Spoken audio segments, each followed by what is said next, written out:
Chapter 5. Si Ding Rulong, mas conscious siya sa magiging itsura niya.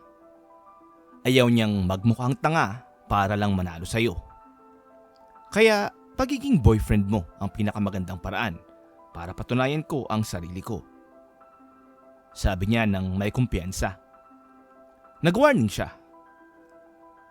Nagkaroon na ako ng 3 fake boyfriends dati at lahat sila ginulo ni Ding Rulong. Alam ko, sagot niya. Pero kung gusto ng taong umangat, pagiging in a relationship with you ang pinaka-interesting na paraan at tiyak na magpapasaya sa buhay ko. Habang nakatutok ang baril, sabi ng babae, kailangan kong aminin, kakaiba ka, matapang at palaban. Pero bata ka pa. Sayang naman kung mawawala ka agad sa mundo. Wala ka bang takot? Sabi niya, kung gusto mo talagang magpapatay ng tao, tatawag ka na lang ng iba. Nagbibiro ka lang, di ba? Bakit ako matatakot? Sabi naman ni Ling Rubing, gusto talaga kita, okay? Ang mag-partner dapat may intimate photo lagi. Kumuha siya ng picture nila at pinakita sa kanya. Ang cute natin tignan, di ba? Alam niya na kinunan lang ang picture para inisin si Ding Rulong. Sabi ng babae, simula ngayon, boyfriend na kita. Pupunta ka dito at magiging personal assistant ko. Ipapagawa ko na ang application mo mamaya. Ngayon, sabihin mo kung ano nangyari sa kapatid ko. Sinabi niya ang tungkol sa mga clubs na pinapatakbo ng kapatid nito. Tumingin ang babae sa kanya. Alam na ng lahat sa East China ang mga bagay na yan. Dito niya inamin, ang club na East China Sea Crown ay gumagawa ng mga bagay na sobra na sa dapat. Involved dito ang mga top celebrities, mayayaman at officials. Nagsimula ang investigation 3 months ago ayon sa info ko. Magsasara ang network nila in a month, max. Napasigaw siya. Anong sinabi mo? Sabi niya, hindi lang ito problema ng kapatid mo, kundi pati pamilya nyo. Kapag nagsara na ang mga network nyo, hindi lang makukulong ang kapatid mo, kung kinakailangan, pati pamilya nyo, mapipilitang kumala sa kanya. Medyo duda siya. Big deal to. Sure ka ba sa impormasyon mo? Sabi niya, wag mo na akong tanungin. Next scene, sa East China Sea Crown Bar. May 2 lalaki sa isang kwarto na nag-uusap. Ang isa, nakasalamin. Siya ang may-ari ng kotse na ninakaw ng bida ng unang chapter. Sabi niya, sinaktan niya ang tauhan ko, ninakaw ang kotse ko, at ginamit pa ang pangalan ni Mr. Lee. Ayaw ba niyang mabuhay? Sabi ng isa pang lalaki, weird siya. Paano niya nakuha ang number ko at alam lahat tungkol sa gaganaping rally ko?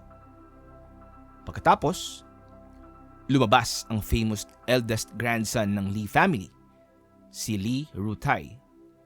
Sabi niya, ano man ang dahilan, hanapin ang taong yan at dalhin sa akin. Ako mismo ang papatay sa kanya. Biglang pumasok ang kapatid niyang babae. Sabi ni Lee Rutai, patayin ang mga yosi. Ayaw ng kapatid ko ng amoy. Tinanong niya, sis, bakit kang personal na pumunta dito? May emergency ba?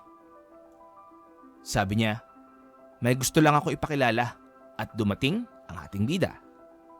Inabot niya ang susi. Kahapon hiniram ko ang kotse mo. Salamat, ito ang susi. Nagulat ang lalaking naka-purple na shirt. Siya yun, Mr. Lee, ito yung taong gumamit ng pangalan mo. Alam ng bida ang lahat tungkol kay Lee Rutai na mas makapangyarihan pa kaysa kay Lee Rubing. Pero dahil mas matanda si Rubing, lagi siyang pinoprotektahan nito noong bata pa. Kaya respeto at takot ang binigay ni Lee Rutai sa kanya.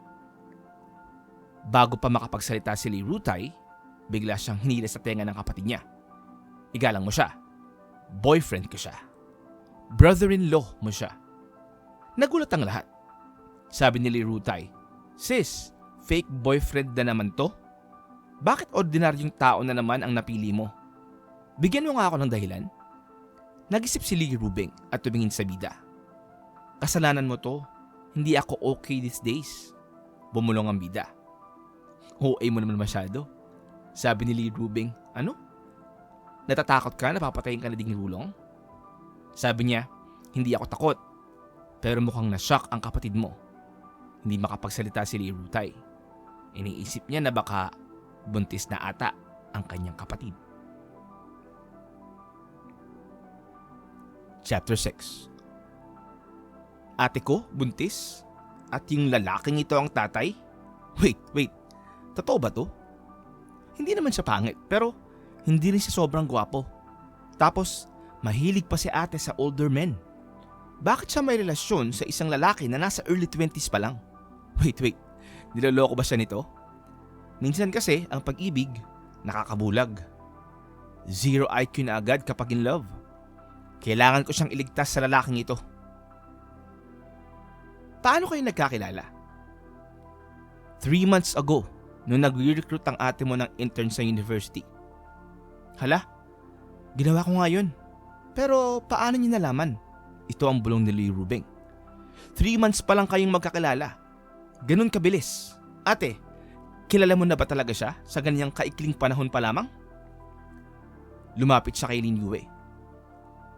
Hoy, sinabi sa akin ng tropa ko na kahapon may kasama kang babae. Ano yun? Na-shock si Lee Rubing. Nagpaliwanag si Lin Yue. Mali ang iniisip mo. Yung babaeng yun, si Wei Kim Kang, anak ng may-ari ng Musai High at East China Sea Biomedical Group. Speaking of which, dapat magpasalamat ka sa akin. Kahapon, kung hindi ko pinigilan ng tauhan mo, baka may ginawa siyang ikasisira nyo. Talaga? Sagot ni Lee Rubing. Salamat. Alam kong big deal ang Biomedical Group. Yan naman ang tugon ni Lee Rutay. Na-impress si Lee Rubing. Hindi ko ina-expect na ang kapatid ko na hindi takot sa kahit ano or kahit sino ay natahimik sa ilang salita pa lamang ni Lin Yue. Pero, teka.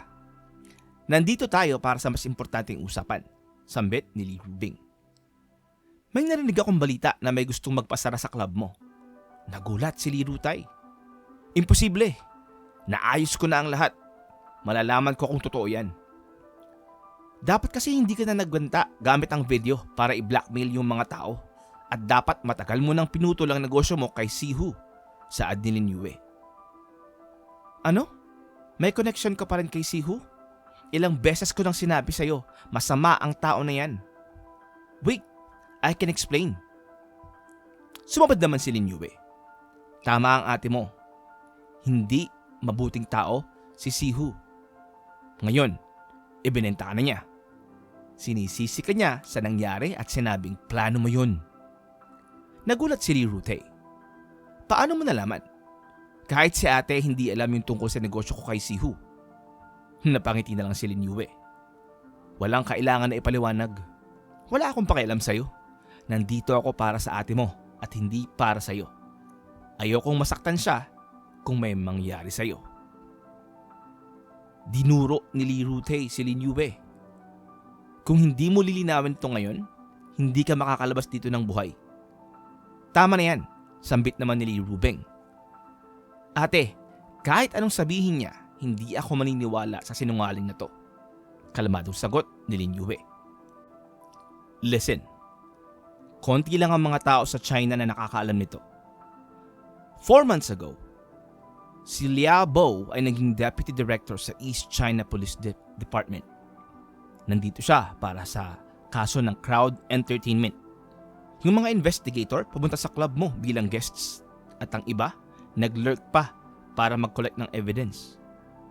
Ito ang listahan ng undercover agents. After isulat, iniabot ni Lin Yue ang listahan. Sumigaw si Lee Rutay. Ipatawag ang lahat ng tauhan at kumuha kayo ng armas.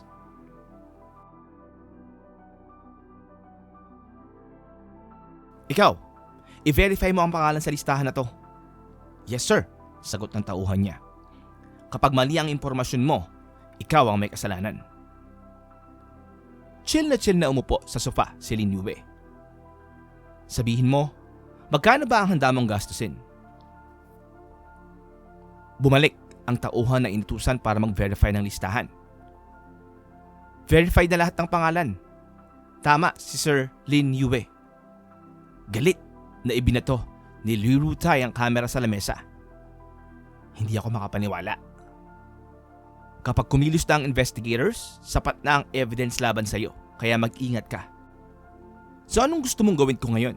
Tanong ni Li Rutai. Simple lang. Itutuloy mo ba to at pupunta sa kulungan? O makakalusot ka nga ng maayos? May solusyon ka ba? Tanong ni Li Rutai. Meron. Pero syempre, humingi ka muna ng sorry sa akin. Kapag ginawa mo yun, aayusin ko ang lahat.